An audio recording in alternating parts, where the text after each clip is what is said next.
you can't beat just the relationships that you're going to build with whether it's student athletes, coaches, or other administrators. And those are ones that I'll value for the rest of my life.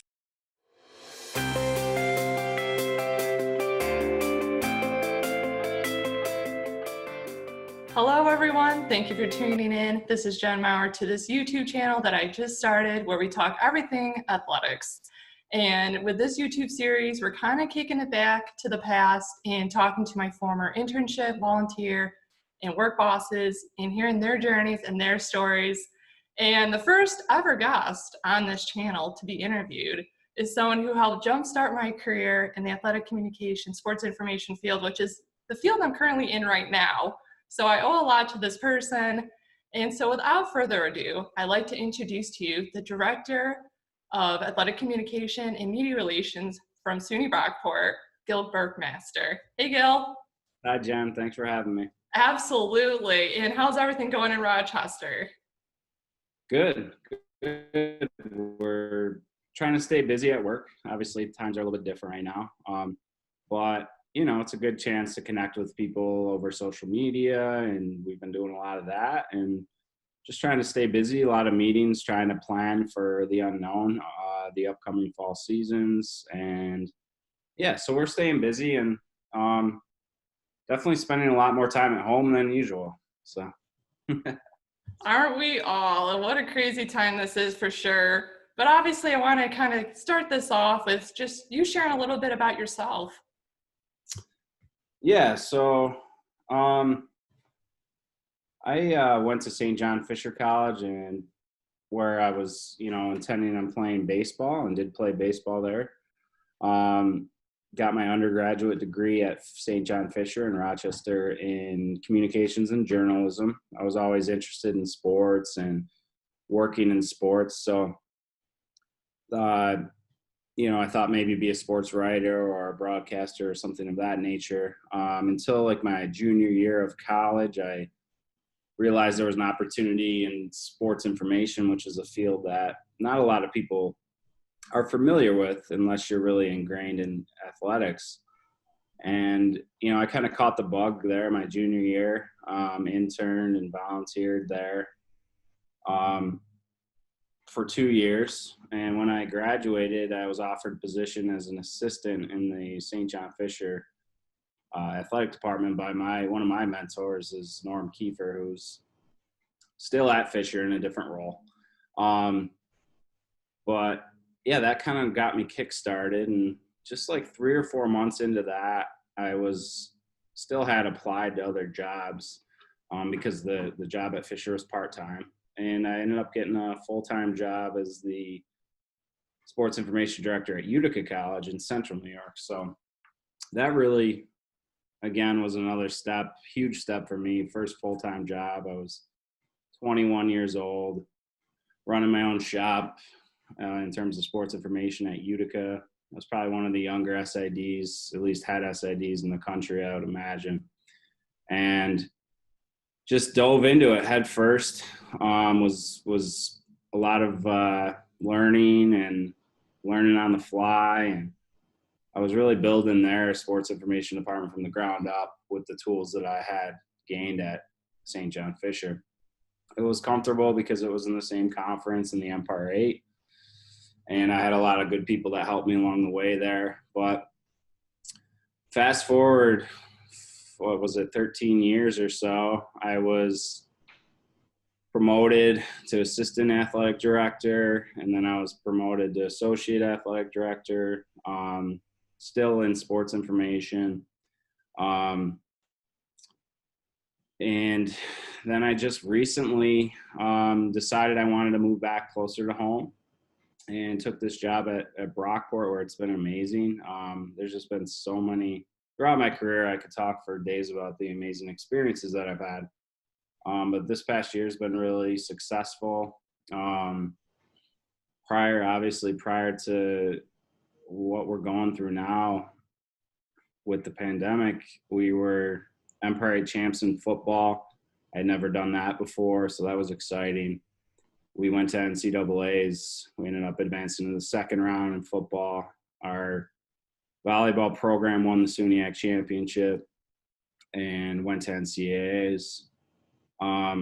We had multiple individuals in track and field and wrestling, two sports that, are more individual based, but you can celebrate those much like the team accomplishments.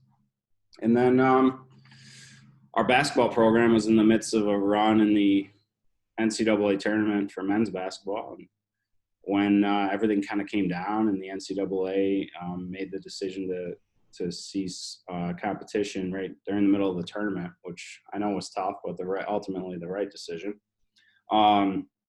Our men's basketball team was getting ready to host the Sweet 16. So there's been a lot of great experiences. It's taken me all over the world, really. Traveled overseas twice with our hockey program at Utica for out of season. They have the foreign trips they can take every 4 years, 3 or 4 years. It's taken me all over the country. I was just in Anaheim at the NCAA National Convention not too long ago. So it's been a really rewarding job and a lot of fun, and I've enjoyed it. So, and it's allowed me to meet a lot of great people like yourself and kind of try to be a mentor like those people that were for me. So that's kind of a start. Yeah, absolutely. So you said you always kind of had an interest in communications and journalism. When did that kind of first form, and was there an influence that kind of pushed you one way or another, or did you just kind of come up with wanting to do it? Yeah, I mean, I was a 3-sport athlete in high school, so athletics were a big part of my life. I played football, basketball, and baseball at Spenceport High School here in Rochester, and Sports Center was a big thing, and it still is, but it was really coming of age at that time in my life. So you see all these people on TV talking about sports and journalists and reading the sports section in the newspaper, and those things always intrigued me, and I always wanted to have a job that I enjoyed going to, and I wasn't interested in the typical 9 to 5. So this was just a perfect fit. I was lucky to find it early in my college career, and I was even luckier to be able to, be accepted for positions that allowed me to do really what I enjoy. So it's been a fun ride so far. Well, that's awesome. So was there any type of like shadowing or internships that you did prior to going to college, or did you kind of wait until you got to college? And obviously being a student athlete, it's hard with the schedule as it is.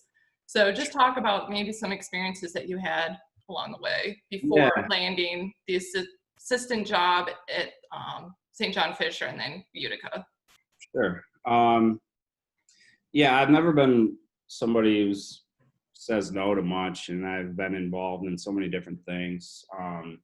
I think that's really, as a young person, really important for you to throw yourself into situations that you might not be comfortable with all the time to try to gain experience. So, yeah, when I was in high school, I was in this emerging professions program the program was called New Visions at the time, but it actually took me out half days my senior year of high school to go to, funny enough, it was to go to SUNY Brockport and explore different professions. And, I always kind of wanted to do something with athletics, and it got me internships at their radio station at Brockport while I was still in high school. So that was an experience that was, certainly outside of the box. It wasn't always sports related, but, just taking different chances and, never kind of settling just for going home and doing nothing after school. It was always something going on, whether it was playing sports or trying to dig into some different type of career path or, I've just always been interested in different things. So, yeah, that was one opportunity I had in high school that was fun and different and kind of kick-started some things for me. And you said you also were involved in the sports information department, correct, for 2 years at St. John Fisher? Yeah, yep, in my undergraduate. So that was an internship that turned into, for credit, but I also volunteered there just to remain close to the department and in the program. So yeah, that was really, really vital and important, and making sure I knew what I wanted to do. If I really enjoyed it. There's a lot of weekends I was working for free, but no, I always wanted to be involved in it, so I was willing to do it. And waking up on Saturdays and going to games as a college student and working, it was just always really interesting to me. So continued down that path, and those were some opportunities I was fortunate to have at a young age. Now, was there any specific sport that you were assigned to, or did you just kind of help with wherever they needed help?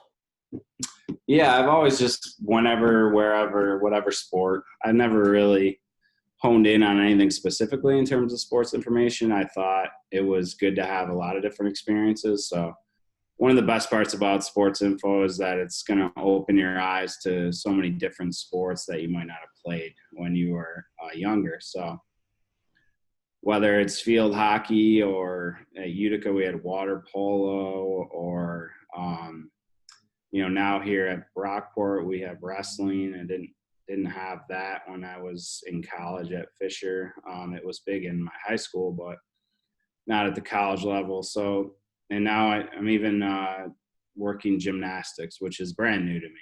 So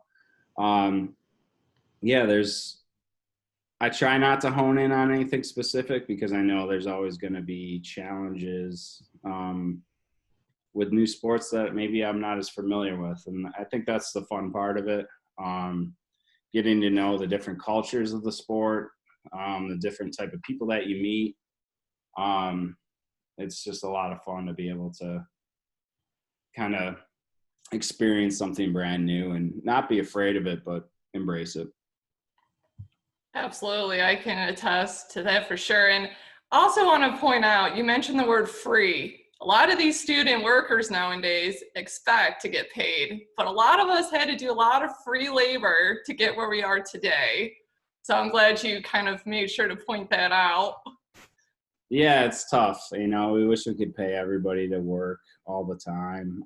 But sometimes to gain valuable experiences, or to find out if it's the right fit for you, it's best just to immerse yourself in it and give, the time that you have. I certainly wouldn't expect somebody to work 40 hours a week for nothing. But at a young age, when you can have a few extra hours in your day to maybe volunteer somewhere, I would encourage that, and not let it be a deterrent for you.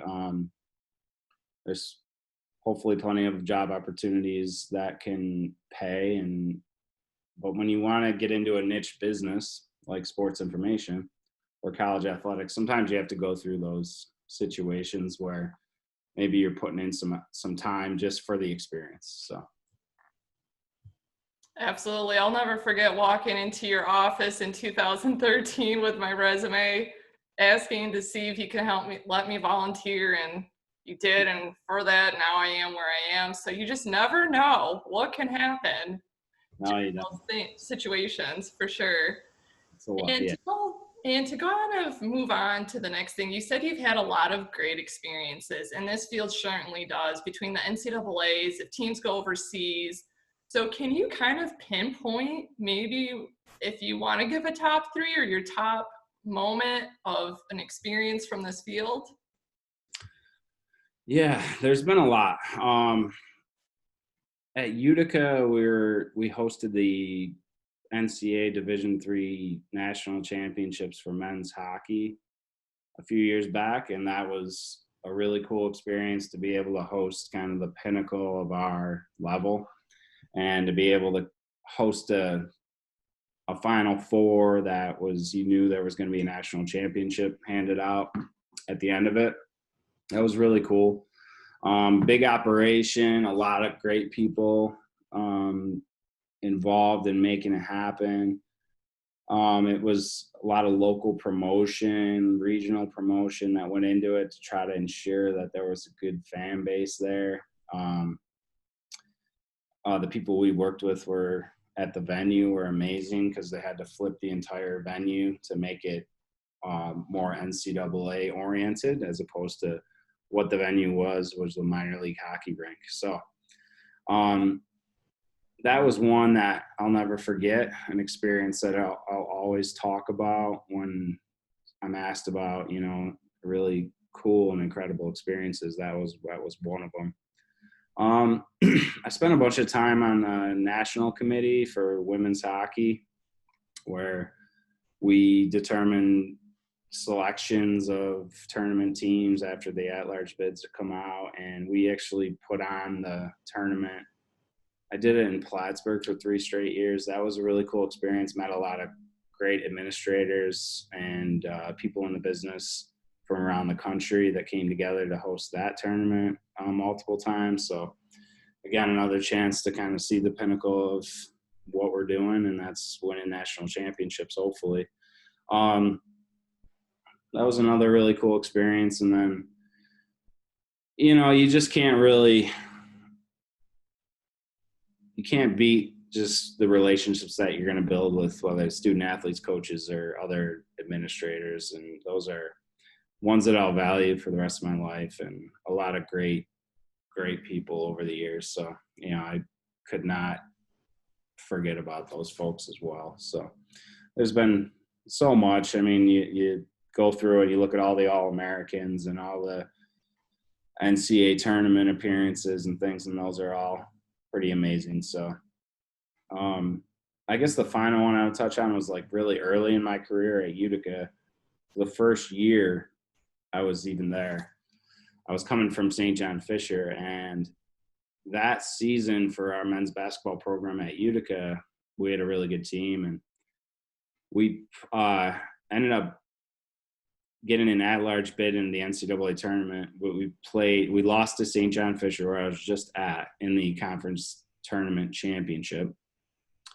And then we made the NCAA tournament as an at-large bid, and we met St. John Fisher again in the Sweet 16 of the NCAA tournament that year. So to come from Fisher, go to Utica, and then to square off against Fisher as on the other side in that first year, and a great run for our basketball program, was special to me. And I was still close with people on both sides of the court there, and I'll never forget that as well. It's always seems like your first year at a new school is always special, and that made it even more special to me. So that was pretty cool. Well, that's awesome. And so I'm going to touch a little bit back on, you were 21 years old, you said, when you got the director position at Utica College.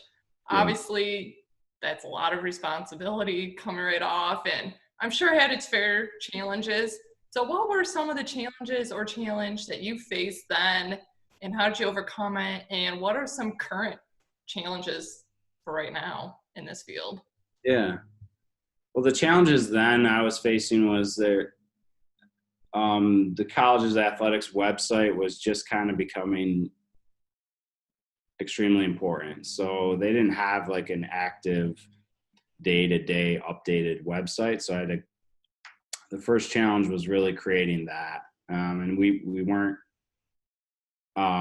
contracted with a Sidearm or Presto or any of those organizations that do such a great job of helping us build websites now. So it was really building a website from scratch, almost using what the college had on hand as a content management system.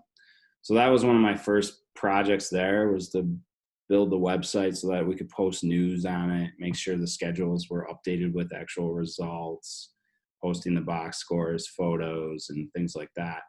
So not having that presence and having to kind of take that on, not to mention it was October when I started at Utica, which means it was the middle of the fall sports season or towards the end of it. So I was trying to kind of get my bearings while also, week 7 of football was right around the corner.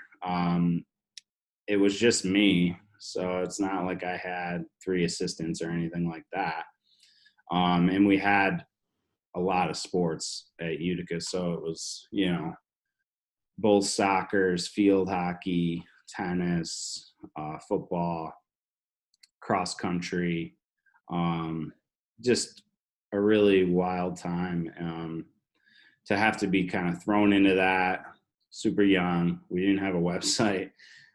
Social media wasn't a thing just yet. But yeah, trying to be able just to get my bearings, and there were sports that I was more familiar with Stat Crew than others at that time. So figuring out how to make sure I was doing the statistics correctly for those sports as well was tons of challenges there. So it's kind of my first year challenges. Challenges now are we've become our own resource or media hub. So we're really responsible for, we can't rely on traditional media as much as we used to because they're not as large as they used to be. You know, newspapers and TV, their coverage areas are so vast, and they've specified more on the type of content they want to release depending on the market you're in. So that kind of falls on our department to make sure our student athletes, coaches, and teams are getting their due, and that's going to be through our website and our social media. So we've really tried to become a one-stop shop, whether it's our website or our social platforms, for all things athletics, because that's the one space that people can get the content most of the time. Granted, you're going to have your big stories each year. They're going to make the local newspaper and they're going to make regional or maybe even national news, but it's not on a day-to-day. It's not happening day-to-day in those local news outlets. So we need to really provide that avenue. So the challenge now is just to push out content, quality content, hopefully, as much as possible. And that can be a daunting task because you want to make sure all your sports are feeling the proper due, and rightfully so. There's a lot of great things happening in all of our athletic departments. So that's probably one of the bigger challenges now, is just ensuring that we're,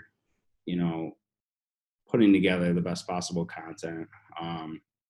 It's not to mention the advent of graphic design, video editing, things that have come to the forefront in our industry, making sure we're staying on top of that, making sure we have those tools in our toolbox to make sure that, we're, again, pushing out really high quality content. I mean, I want Brockport Athletics to appear to be one of the highest quality content and athletic departments in the country. That's our goal. And so that requires a lot of work, requires a lot of research, staying on top of what other folks are doing to make sure that, we're staying up with the trends, and then trying to be creative to also, maybe even do a little bit better. So those are some of the old challenges versus some of the new challenges that we're facing now. And hopefully that answered your question a little bit. Yeah, no, absolutely. So thank you for that. And also, you've kind of stuck with Division III, obviously, since undergrad. Was there something that attracted you to Division III, or just kind of happened to work out? Yeah, you make connections, and you kind of, like, I was at St. John Fisher and the Utica job was open, and because the folks at Utica saw that I was at St. John Fisher, there's a familiarity there, and there's people that talk to people that I might know, references. So being a Division III student athlete, then working at Division III at St. John Fisher, it was natural progression. I think you're going to find that a lot.